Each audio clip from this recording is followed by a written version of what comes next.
Hey guys, so today we're talking about power cables. Yeah, so we're not talking about any power cables today, we're talking about this one specifically. This is the GR Research power cable. They have two models. First of all, I want to just quickly point out here that I treat my channel as more of a diary. If you haven't noticed, my channel name is Jay's Iyagi. Iyagi is actually not my last name. Iyagi means story or journey in Korean, so which I'm Korean, so yeah.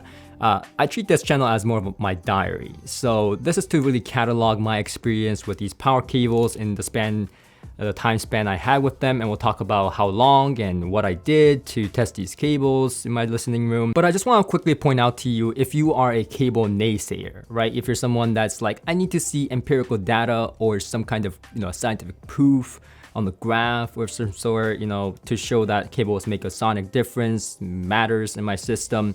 Well, you're not gonna find that. I personally haven't found any manufacturers posting measurements of speaker cables or power cables for that matter that suggest that they make a substantial difference. I do like sound engineering of this cable, and we'll talk about what that actually looks like. We'll talk about that briefly. But again, there's no scientific evidence that I found personally that suggests cables make a difference. So if you're someone that is like, yeah, cables, no, and I need to see something on paper, then yeah, you have every right to be.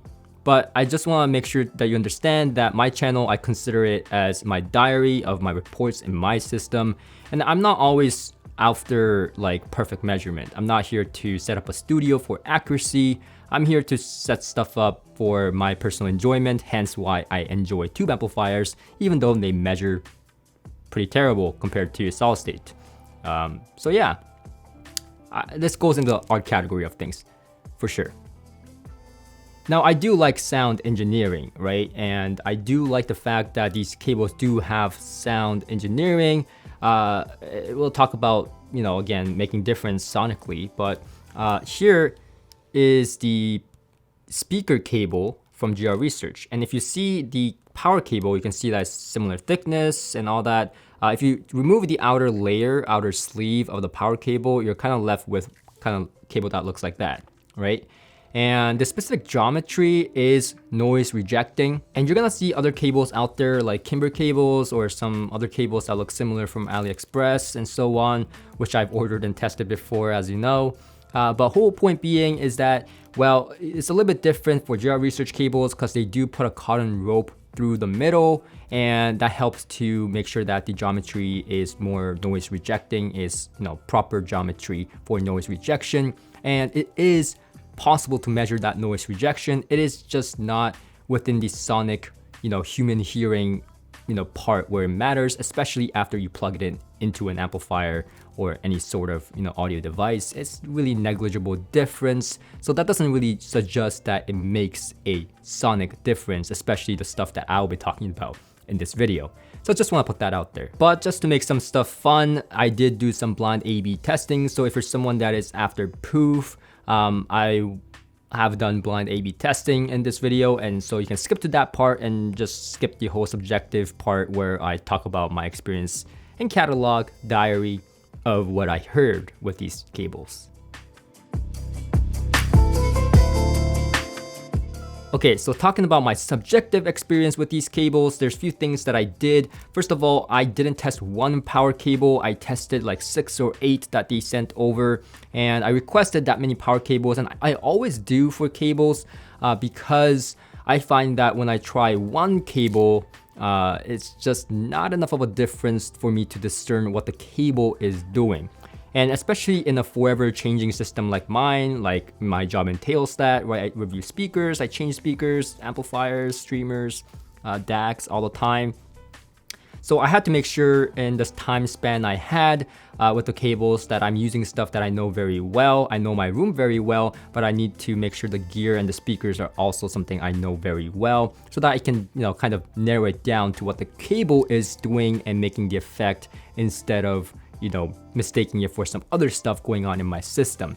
So I made sure of that, and I had these cables for close to a year now, so a pretty long time, just to make sure that I know, again, what these cables are consistently providing, and not so much might be something else that's brought into my system. Now, with that out of the way, I do really like what these cables are doing. First of all, I find that these cables really does help with the depth in the soundstage and also the width in the soundstage.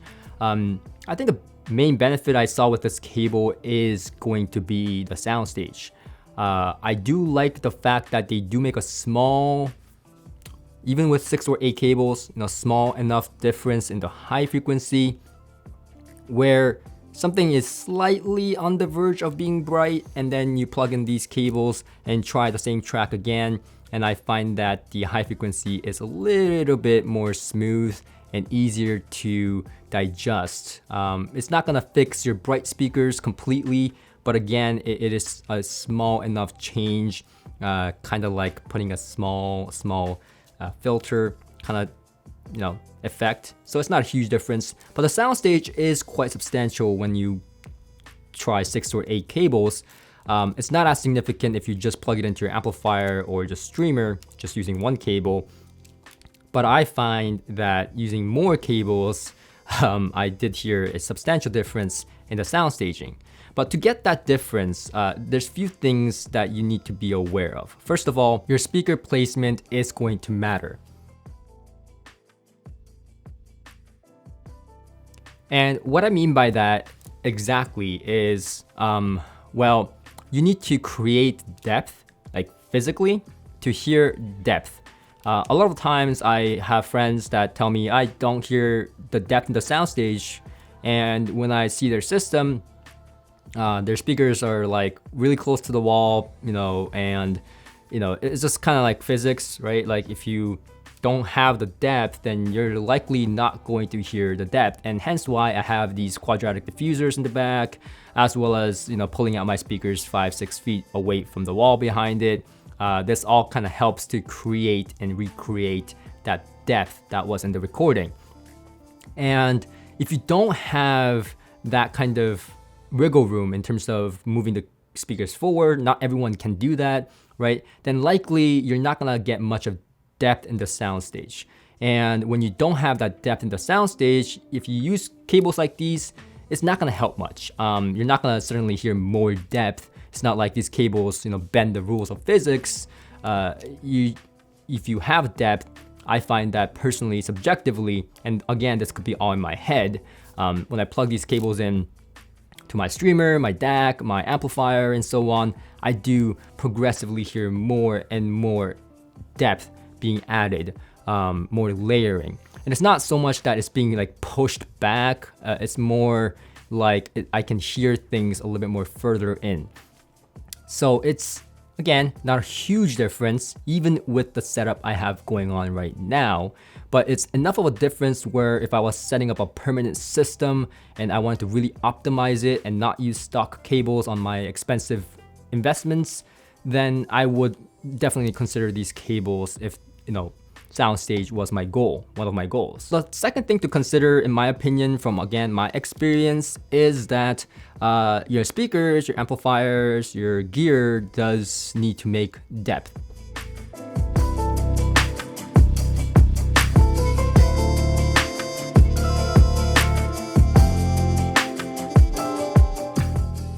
And what I mean by that is, for example, when I tried NAT transmitter monoblocks that I reviewed recently, I told you guys that I really love the depth and the soundstage effect that the NATs have in my system. So NATs, yeah, hugely benefits from this in my opinion. When I plug this cable into the NATs, I feel like I have more depth, more layering, and playing the same tracks with and without these cables, I feel like I would keep this cable on there if I were to set up a permanent system with the NATs.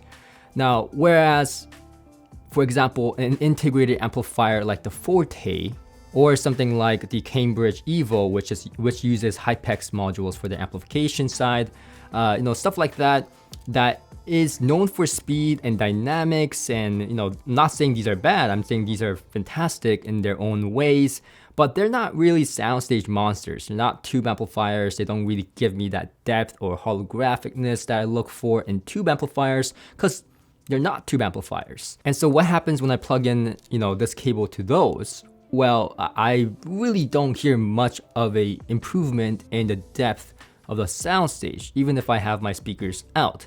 I feel like these do make it a little bit, again, more easier on the high frequency, on the edges of instruments and vocals and so on, so that it's a little bit easier to digest and listen to for longer periods of time. But that effect is still there, but I don't hear much effect in terms of the soundstage improvement with these cables when the amplifier is not really creating much depth in the first place in comparison to a tube amplifier like the NAT. So again, your speaker placement has to be optimal to create that physics depth, but also your gear has to be something that is catered towards creating that soundstage depth and width as well. And that's why for those of you that want power cables, or any cables for that matter, to consider getting cables at the very end as the last thing you get when you have, when you're trying to set up a permanent system. Lastly, I will say that from my experience and journey of testing these cables, I found that adding it to something like a preamplifier, DAC, or streamer, CD player made a lot more difference to my ears than adding it to a power amplifier. When I added just to the power amplifier, I heard a minuscule difference compared to adding it to a streamer, DAC, preamplifier, and so on. Again, I have no way of objectively giving you an idea on why that is. Just explaining my subjective experience of what I heard. Now, fourth things to consider, I think we're on fourth, right? Anyways, is music choice.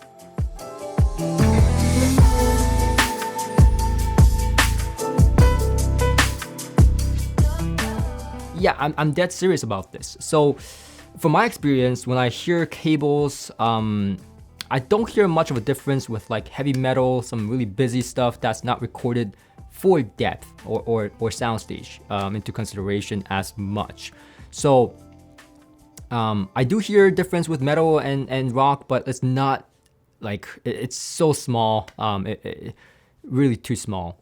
And when it's vocals, jazz, something really well recorded like the Munich, stuff that I can hear into the music more, discern little differences, nuances, stuff like that, then I hear more of a difference. So yeah, music choice does matter. Now, the last thing you should probably consider before getting a cable like this is what you're plugging it into on this side. So not the amplifier gear side, but the plug side.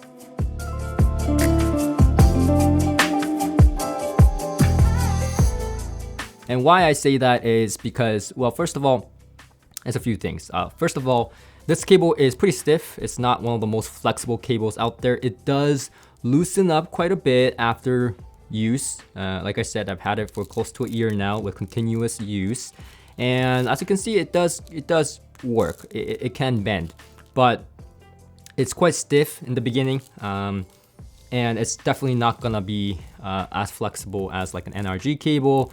It's just even the NRG cable, right? They're flexible, more flexible than the GR Research cable, but these thick cables are not gonna be as, easy to maneuver as your thin stock cables or whatever other cables you may be using that is a little bit more thinner. These are pretty heavy duty, and with anything that's heavy duty, you're gonna have to have some room to plug them in, especially in tight corners. So you might need to do what I did here and like pull out the power filtration out of the rack onto the floor. But yeah, I mean, not everyone's gonna have the same problem. So that's just kind of something that you should consider. Again, the flexibility side of things, especially if you're in the tight corners, if you have your rack like really tight against the wall. The other thing you should consider is, again, the plug that the wall socket that you're plugging this into, because with most power cables that's higher end, that's like audiophile, when you plug it in, what you'll notice is that they're very snug. They fit very tightly, and going in is not as much of an issue as when you're trying to pull them out, because sometimes if you have some stock wall sockets at home, they're not as well engineered in terms of build quality as some other ones like Tech or whatever may sell. So if you plug this into a normal housing wall socket, this didn't happen to me, but if you pull it out, sometimes it may damage things. So you might want to consider upgrading to some Tech wall sockets and something like that to make sure that that doesn't happen. Something to consider. Same thing with power filtration and stuff like that. Sometimes I try to go slow and wiggle it instead of like pulling it straight out because again, it's quite tight in there. And specific to the GR Research ones, I find that the GR Research ones are a little bit more tighter than other ones like the NRG ones. I don't find as much of a issue there in terms of pulling stuff out straight. So it's quite tight of a tolerance with the GR Research cables in terms of plug. Now, the last thing that I do want to mention is that heat shrink here on both sides can be a little bit loose at times. Some of them are just like really strongly on there, and some of them are kind of coming off, and I just push them back. Not a huge deal. That's the only reason that I find these cables a little bit more finicky than other cables is the heat shrink coming off in and out at times, depending on the tolerance. Yeah, it's not a huge deal. And you might be like, Jay, that's a lot of things to consider before even considering getting a power cable or any cable for my system in the first place to make a sonic difference. And you're absolutely right. And even with nailing down speaker placement, your gear, and all that kind of stuff, once you plug in the power cords, at least from my experience, differences are not like you change a different amplifier or different speaker, or let alone, speaker placement. I joke around with my friends all the time that, switching cables, just switch your positioning of your speakers and that will make a tremendously bigger difference than cables will ever make. So we're not talking about huge differences here, and that's why I suggest adding cables last in your system when you have everything nailed down and you just don't feel like using, this cheap, power cord that comes with the unit. You want something thicker, better conductor, better geometry. I think it makes a lot of sense if you want that. Now, talking about the small differences I heard with the power cables, I did have these cables to close to a year now for a very long time.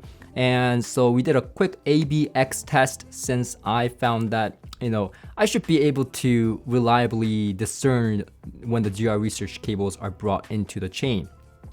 So what I did was I removed myself completely from the room, had my girlfriend switch out power cables and from a stock one to the GR Research one, whatever she wants. And then, I would have to guess which one was the GR Research cable on the third try. So she would switch to a stock one and a GR Research one, and the third one she would change to a stock one or a GR Research one, and it will be a wild card, and I would have to choose which one that third one was based on what I heard with the first and the second choice. And a quick note here, it's really difficult to change every power cable in the system back and forth just because of time, and also my girlfriend wouldn't know how to reboot everything up. So everything else, my streamer, my DAC, everything else had the GR Research cables, and we were just switching out the power cables on the NATs, and that's the difference that I will be assessing. And lastly, I want to mention that even though I don't know the result yet, I'm in the dark just as much as you guys because I haven't shot the blind A/B test video yet. That will be in the future of shooting this video. So as of now, I don't know the results just as you. But whatever the result may be, I want to make it clear that this is for entertainment more than anything. Even though I made my best efforts to remove myself from the room and make the test more legit, it doesn't mean that this test is perfect. And even if it is perfect, you would still have to trust me that I was blinded the entire time and that I wasn't cheating in any sort of form. But really, I'm doing this for my own journal, like I said, my own diary on my channel, so I don't really have a reason to cheat. But again, it will have come down to trust of that I did this, without cheating.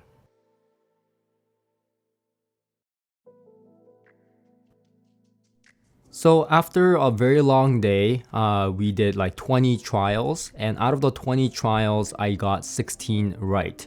So I was able to guess right 16 times out of 20 on which cable was the X that my girlfriend chose. Now, to be statistically significant, you have to get like 90-95% or above. So technically this is like 80%, so it's not really that significant of a finding.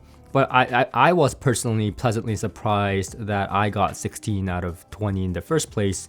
And I'm gonna be honest, sometimes, like out of the 16 times I got right, I think I would say about 1/3 of the time I was definitely guessing, because I was like, oh, am I hearing the right thing? And honestly, what I was listening for and trying to decipher, and this is very difficult, especially when you're blind, because your spatial cues are just way off when you are blinded for long periods of time. But anyways, not trying to make an excuse here. But anyways, the thing that I was trying to look for and hear for was really the depth in the sound stage, right? The differences there. And what I found interesting was that the stock cable was more in front of me in terms of the sound staging depth, and the GR research was further away. And that was really what gave it away. It was more obvious on some tracks than others for sure. And I definitely did choose tracks that I felt like I could easily do this, as I do know how challenging this can be. So I gave myself the advantage of choosing tracks that were well recorded, that I knew had the depth in the recording that I could easily decipher. So anyways, I think this was just fun. I hope you guys enjoyed it. And if you did, please click the like button. It helps my channel out greatly and it doesn't cost you anything. And I'll see you guys on the next one. Thank you. Oh, and make sure to subscribe. Until next time.